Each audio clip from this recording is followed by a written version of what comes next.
Welcome to the Get Published podcast, sponsored by Brodie Consulting Group.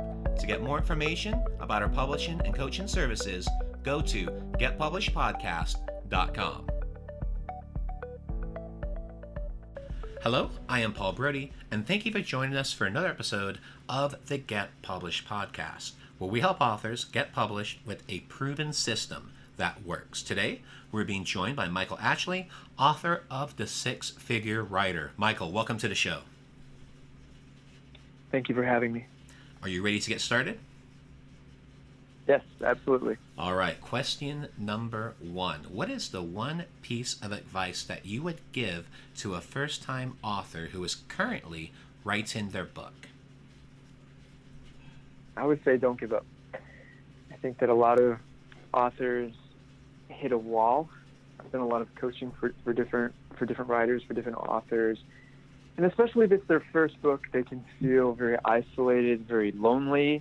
They can feel like it's not working for them. And what I counsel them to do is to create milestones, to give themselves little mini goals. So to give you an example, when they're writing, I would suggest that you figure out whatever it is that's your milestone or goal. So for me, if I'm writing a certain book, I may say the goal is I want to have 2,000 words per day, or whatever your number is, or I want to do a certain amount of chapters. And you make that your goal, and then you hit it every single day. And if you do hit it, it gives you a dopamine rush, you feel good, and it helps get you over the hump for the next day, because if you just stay in the place where you're writing and you're not rewarding yourself and you're not acknowledging that you're hitting goals, that you can feel daunted by it. You can hit a wall 5 chapters in, 10 chapters in. But if you have little milestones and little goals that you hit, and the rewards can look like things from maybe you get yourself that espresso shot that you're thinking about, or maybe, you have a beer or whatever it is that makes you feel good. They can be little things, or a piece of chocolate, whatever makes you feel good. So long as that you're keeping in that really good emotional space. I teach a course called Fiction in the Weekend, and I've also, like you said, I did the Six-Figure Writer. What I say to people is that writing is a very emotional act, and we don't want to divorce the emotional side of it. We want to remember that it's hard. It's one of the hardest things you can do. It's because it's a mental thing. It can feel very isolating, and the best thing to do is to keep in a good emotional state throughout and to not give up.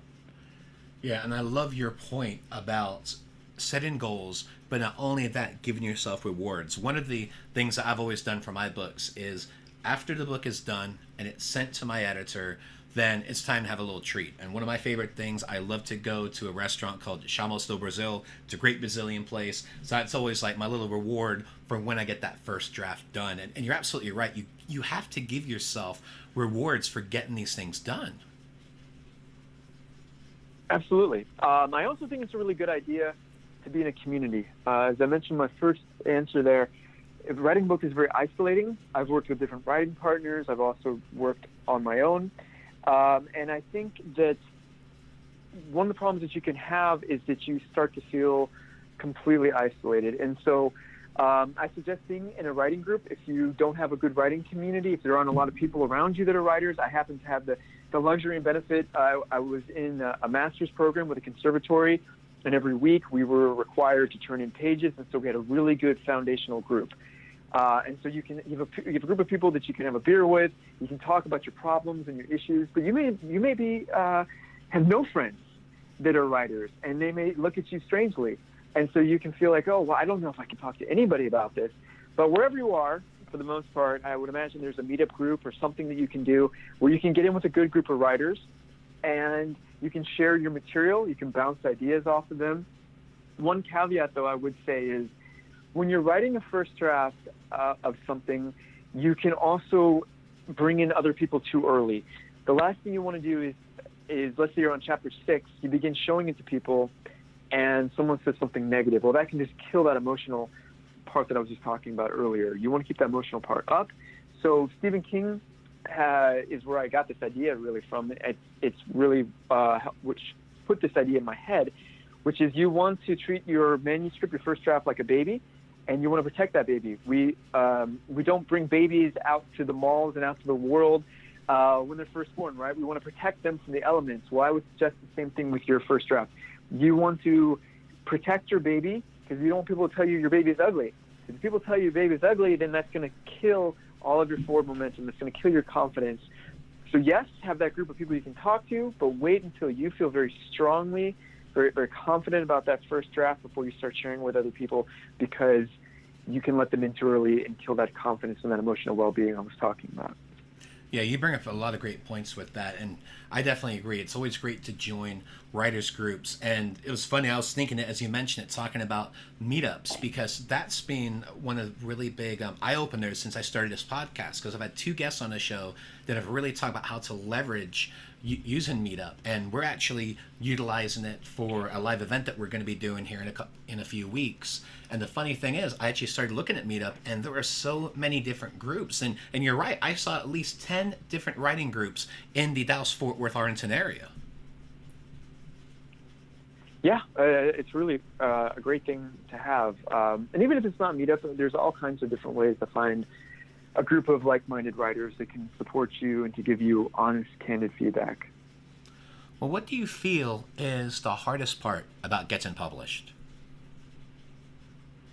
Well, I would say the hardest part is not having an agent, not having an advocate, not having a publishing company behind you. So when I was first beginning to write books for other people, I would do cold query letters, and there could be nothing more demoralizing than writing a query letter and not hearing back for months, and then when you do, getting a standard rejection response. Again, speaking to the emotional side of it, that is the hard part, because you begin to think, am I not good enough? Why aren't people responding to me in this way? I feel very fortunate that my first traditionally published book is coming out this fall. It's called It's Saturday Morning. It's a history of Saturday morning cartoons from the 1960s to the 1990s. Howard Mandel wrote the foreword. It comes out October 23rd. It was a shameless plug, but it's something that I'm extremely excited about. I've written 20 books in the last 3 years. Let me back up there. I have a content company called Ink Wordsmiths, and so I ghostwrite a lot of people's books for them. And traditionally, they've gone the self-publishing route.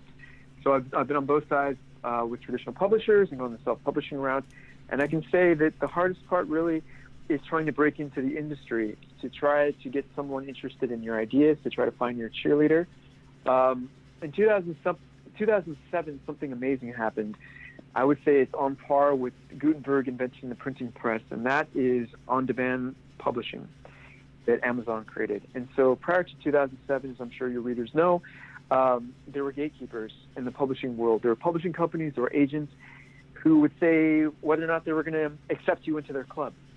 And so if you wanted to publish your own work, if you want to be a self-published author, that was very challenging. You could go to Kinko's and publish 100 copies well into the early morning hours and then give them out to people. And generally, they didn't look very good. It was extremely expensive. And more importantly, you didn't have the perception that comes with being a traditionally published author. Enter Amazon in 2007, and now anybody can become a self-published author. Of course, the flip side to this is just what I said. Anybody can become a published author, so it takes down the level of perception somewhat. However, what's great about that is that you don't have to wait for somebody to tell you that you're accepted into their club.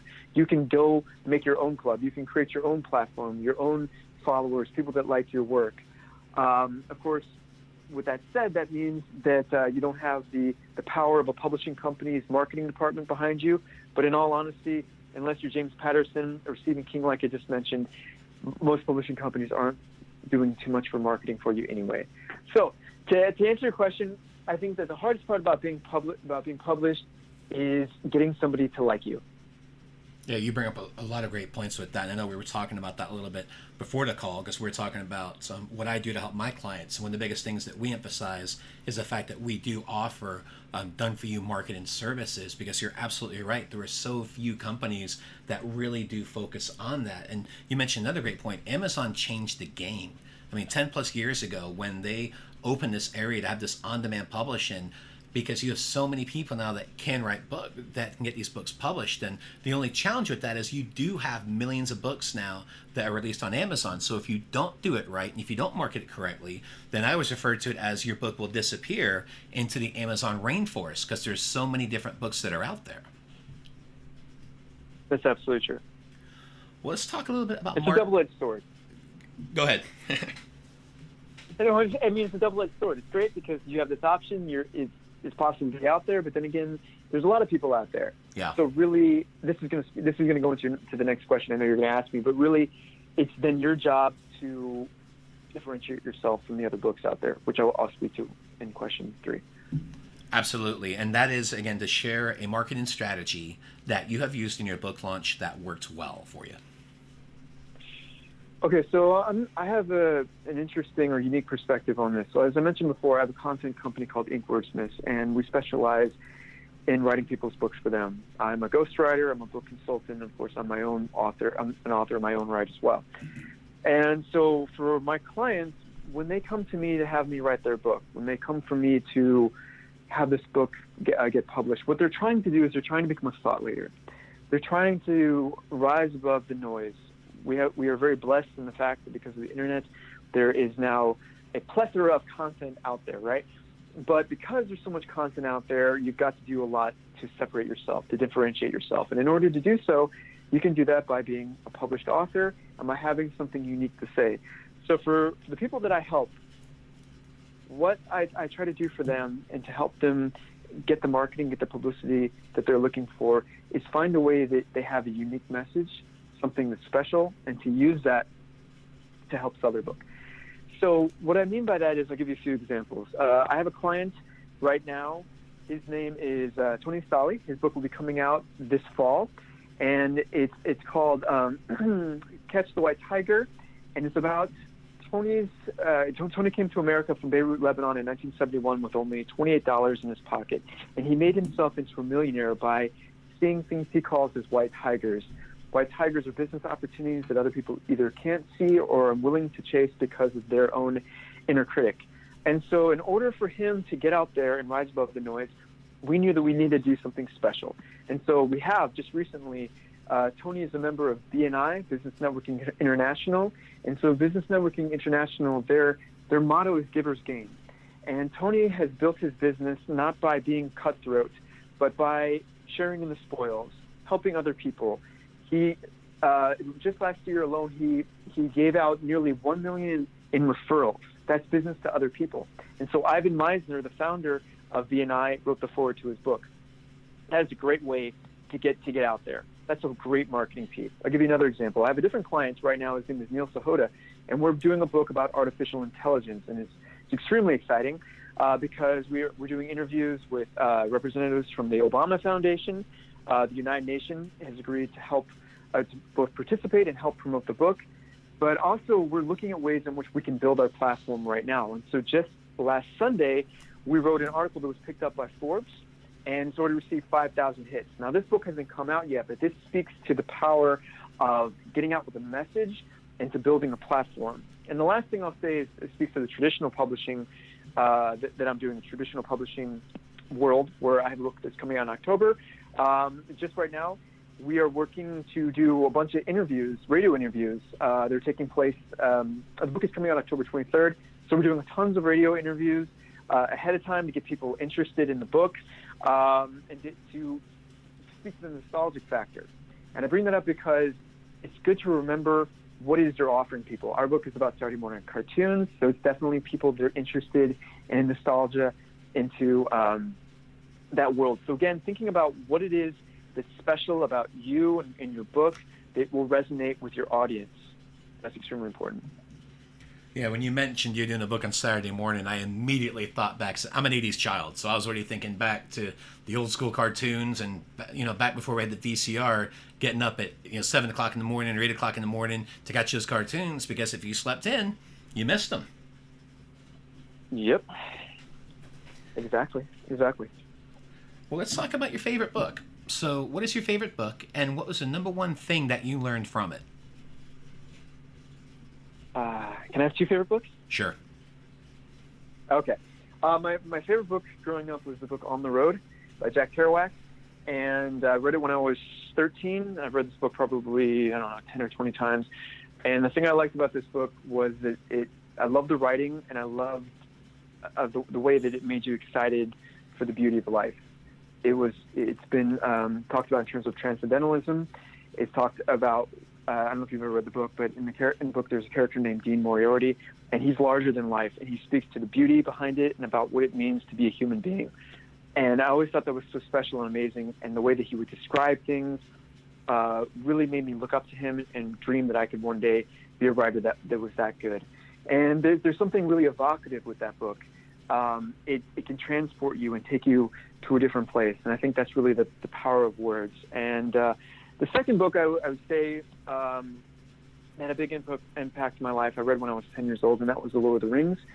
When I was a kid, my parents were separated. My mom was dating a guy, and he used to tell me stories from The Lord of the Rings and The Hobbit, and I didn't even realize it was a real book for a long time. And then when he told me it was a real book, I read it all, read the whole series in about a month when I was 10 years old, and I fell in love with that whole world.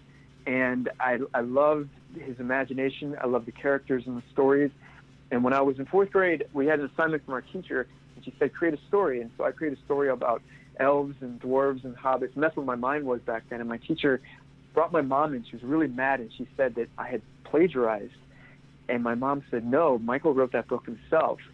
It was based on ideas he read from Lord of the Rings, but that's completely original.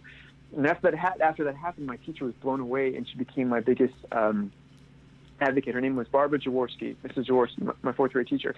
And she then encouraged me to become a writer, and that's what I've wanted to do ever since I was 10 years old. And for a final question, what is your favorite quote and why? Okay, so I would say that my favorite quote, it comes, well, let me set it up first. Let me set this up. So I think that there's a lot of cynicism in the world today, and I think a lot of people feel that nothing can be done and that it has to stay this way forever, and I disagree with that very much. I think that there's always room for hope and that things can always get better. And so a quote that stuck with me very much is by Margaret Mead. She said, never doubt that a small group of thoughtful, committed citizens can change the world. Indeed, it's the only thing that ever has. And what I mean by that is to remember that anything is possible in this life. And just because things have been one way for a long time doesn't mean they will continue. In fact, the only thing that we can count on is that things will change. That's the only constant, paradoxically. And that if you are determined and you are idealistic, that you can do whatever you want. If you think about this country, for instance, this country was founded by people that were very idealistic, who pictured a new Atlantis and a new world. And people can argue and say that great dream fell short, but until that time, there had never been what we take for granted today, a place in which you could have a middle class, in which you could pursue something as amazing as happiness.